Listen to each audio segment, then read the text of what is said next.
அனைவருக்கும் வணக்கம். Gold medalist Hindi guides வழங்கும் கற்க கசடர நிகழ்ச்சிக்கு தங்களை வரவேற்பதில் பெருமகிழ்ச்சி அடைகின்றேன். சப்கோ நமஸ்கார். कर्क गोल्ड मेडलिस्ट हिंदी गाइड्स प्रस्तुति कर्क कचडर कार्यक्रम पर आप सबका हार्दिक स्वागत है. आज का कार्यक्रम शीर्षक है रश्मि रति. इस रश्मि रति के आधार पर महाकाव्य के कुछ लक्षणों का विवरण कराते हुए इसमें रश्मि रति का स्थान निर्धारित करने वाले हैं. इन्றைய தலைப்பு रश्मि रति.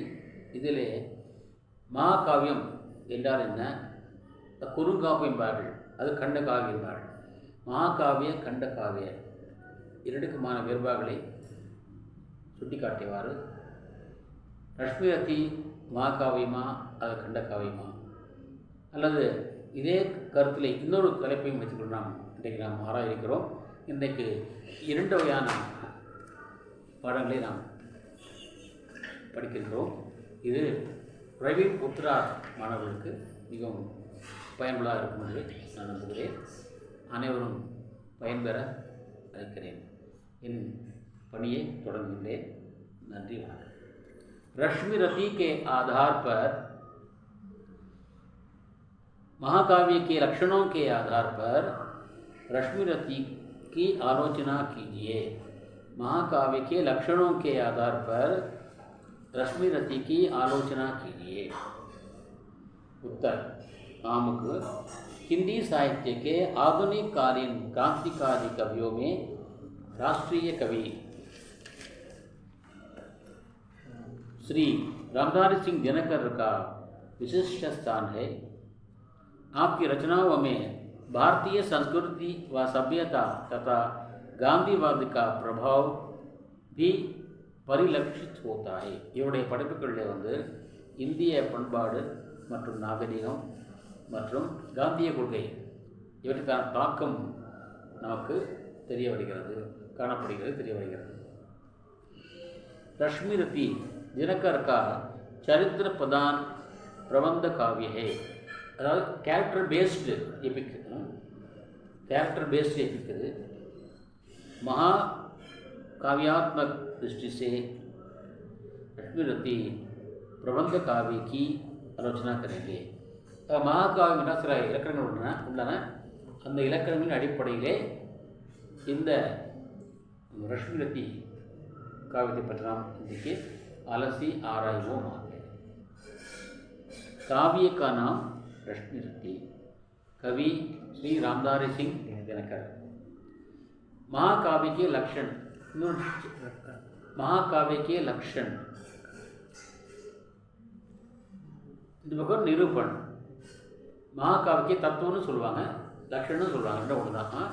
महाकाव्य के தத்துவ அதனுடைய இலக்கணங்கள்.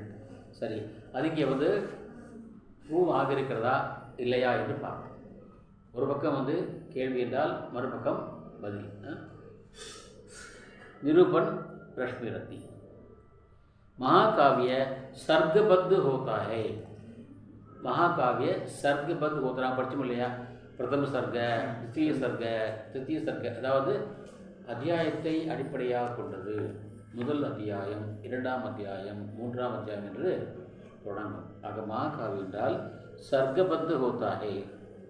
அதிலே इसमें 8 सर्ग से अधिक होते हैं. 8 அத்தியாயம், 8க்கும் அதிகமாக இருந்தால் அது மகாகாவிய.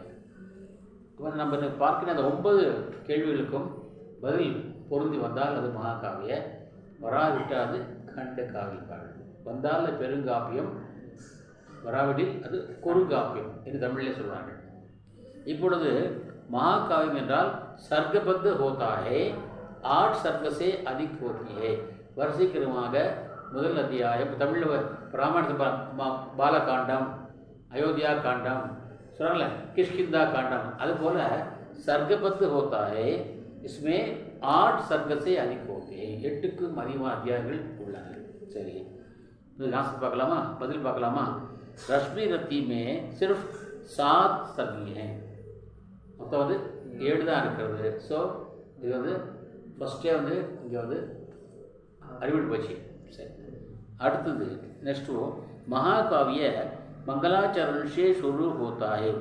ஈஸ்வர் பூஜா, அதாவது இறை வழிபாடு ஆரம்பிக்கும். எந்த ஒரு காவியமும் வந்து ஆரம்பத்தில் வந்து இறை வழிபாடு செய்ய வேண்டும், செய்யப்பட வேண்டும், அதுதான் தொடங்க வேண்டும். சரி, இங்கே ரஷ்மி ரத்தியுமே பிரகிருதிக்கு வந்தனா हुई है. இங்கே இயற்கையை வர்ணிக்கப்படுகிறது. தப்பா இல்லை, இயற்கையும் ஒரு கடவுள் தானே. பிரகிருதிக்கு வந்தனா हुई है, குண பூஜன் भी है, பண்புகளையும் குறிக்கிறது. அது ஓகே, இதுக்கு ஓகே உண்டு, மார்க் உண்டு. மூணாவது, प्रत्येक स्वर के अंत में छंद परिवर्तन होना चाहिए. ஒவ்வொரு அத்தியாயம் முடிகின்ற பொழுதும் லாஸ்ட் லைனில் வந்து யாப்பில் மாற்றம் வரணுமா. சந்தனா யாப்பு, யாப்பிலே மாற்ற வேண்டும், யாப்பு மாற்றணும். துவானாக்கா அடுத்து வந்து வேற சோட்டா வரணும், வேற ஏதாவது வரணும். அதுவாக படிக்க தெரிஞ்சுக்கிறீங்க. சந்த பரிவர்த்தன் होना चाहिए, யாப்பை மாற்ற வேண்டும். சரிங்க, மாற்றிக்காங்களா? ரஷ்மி ரத்தியுமே சந்த பரிவர்த்தன் நஹி हुआ है, மாற்றவில்லை. அங்கேயும் வந்து இல்லை. நாலாவது, மகாகாவிய கதானக் விஸ்ருத் होता है. அந்த கதை எப்படி இருக்கும்? விரிந்து பறந்துருக்கும், ரொம்ப லாங்காக இருக்கும். லாங்காக இருக்காது இல்லையே. லக்ஷ்மிஜிகா கதானக் சஞ்சிப்த है, சுருக்கமாக இருக்கிறது. இங்கேயும் வந்தது அறிவிச்சு.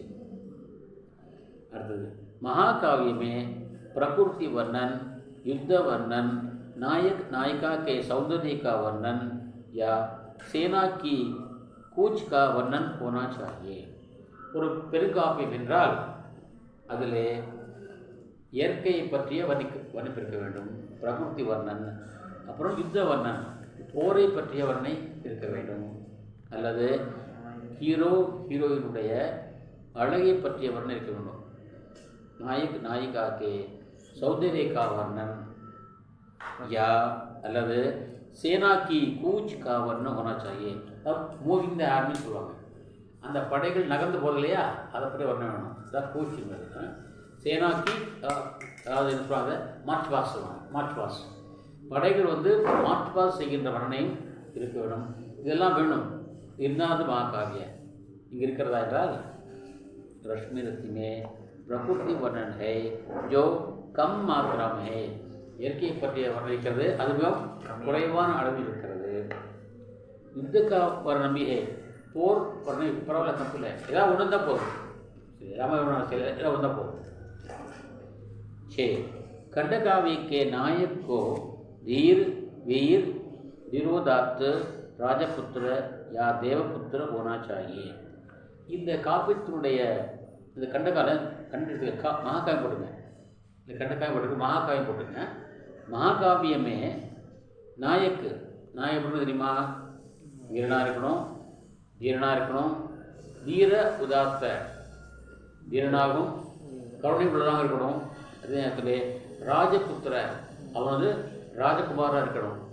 அல்லது தேவபுத்திர போனாச்சாரியே, தேவனுடைய குமாராக இருக்கணும். ஒன்று தேவகுமாரன் இல்லை ராஜகுமாரன் இருக்கணும். சரி, இங்கே என்ன லக்ஷ்மணஜிக்கா நாயக்கு கர்ண தேவபுத்திரை, நான் ஷூட்டிங் போகிற பையன் தானே, அப்போ தேவபுத்திரை எல்லாமே இருக்குது. தீரஹே வீரஹே எல்லாமே இருக்குது. சரி, ஓகே, அது ஓகே. அடுத்தது, மகாகாவியக்கா உத்தேசிய எய்ம் இருக்குல்ல, ஒரு கதை கூட எய்ம் இருக்கும். நான் எப்படி சொல்லிக்கிறேன், ஒரு சிறுகதையாமா ஒரே இதாக இருக்குது. வாங்கினேன் பிடித்தார்கள், கொடுத்தேன் விட்டு விட்டார்கள். இது ஒரு கதை, ஒரு வரி கதை. 20 கதை. வாங்கினேன் பிடித்தார்கள், கொடுத்தேன் விட்டார்கள். எந்த எழுதாலும் கூட அதோட ஒரு எய்ம் இருக்கணும். இங்கே என்ன எய்ம் இருக்குது? லஞ்சம் வாங்கக்கூடாது.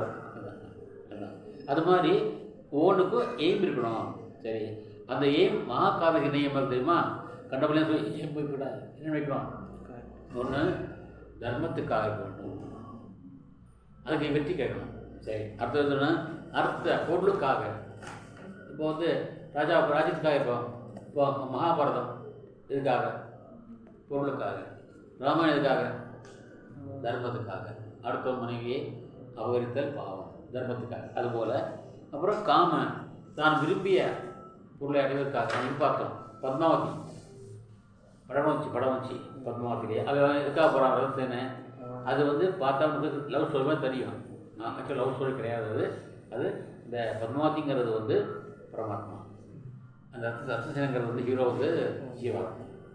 அது இதுக்காக அவன் போகிறான் அவ்வளோ 7 கடல் தாண்டி போகிறான்னா அவன் அந்த விரும்பிய அந்த ராணியை அடைவதற்காக போகிறான். அவன் ஃபோட்டோவில் பார்க்குறான், அந்த பெண்ணை பார்க்குறான். இவனுக்கு அடைய ஆசை, அவ்வளோ கஷ்டப்படுறான். 7 கடல் தாண்டி போய் கடைசியாக சிங்களத்துக்கு போய் அவளை கண்டுக்கிறான் என்று அந்த கதை வருகிறது. அப்புறம் படிப்பீங்க நீங்கள் பத்மாவதி. சரி, அப்புறம் தர்ம அர்த்த காமனா விரும்பிய பொருளை அடைவதற்காக அல்லது மோட்சம் அடைவதற்காக இருக்கலாம். இப்போ ஹரிச்சந்திரன் காவியம் படிக்கிறோம், அது பார்க்குறோம், என்னது அது மோட்சம் வருது, தர்மமும் வருது. ஆக மோட்சத்தை காமாயினி வந்து மோட்சம் தான், ஆனந்த. சரி, रश्मति का उद्देश्य उपेक्षित व कलंकित कर्ण के पात्र को उबारना मात्र है. इन्हें नाल में இல்லை தர்ம அர்த்த காம மோட்ச நாலுமே இல்லை. என்ன சொல்லப்படுகிறது, அதாவது இக்னோர் பண்ண ஒரு கேரக்டர் தான். மகாபாரதத்தில் வந்து அவனுக்கு முக்கியமான பங்கு இருந்து கூட அவன் என்ன பண்ணாங்க, அவனை இக்னோர் பண்ணிட்டாங்க. எப்படி ராமாயணத்தில் வந்து லக்ஷ்மணனை வந்து இக்னோர் பண்ணிட்டாங்களோ அது மாதிரி இவனை இக்னோர் பண்ணாங்க. அப்போது இக்னோர் பண்ண நான் பார்த்து என்ன பண்ணணும், மேலே தூக்கி விடணும். புறக்கணிக்கப்பட்ட நான் கேரக்டரை வந்து மேலே உயர்த்தணும். அதான் எய்மு, அதான் எய்மை தவிர வேறு எய்மே இல்லை இருக்குது. ஆனால் வந்து இங்கே வந்து இது அடிவிட்டு போச்சு. அந்த கேரக்டர் வந்து மேலே தூக்கி விடணும், அதுக்காக மட்டுமே இந்த காவியம் படைக்கப்பட்டது. ஆக அதுவும் போச்சு. அடுத்தது மகாகாவியமே சாந்த வீர ரௌத்ர कर्ण श्रृंगार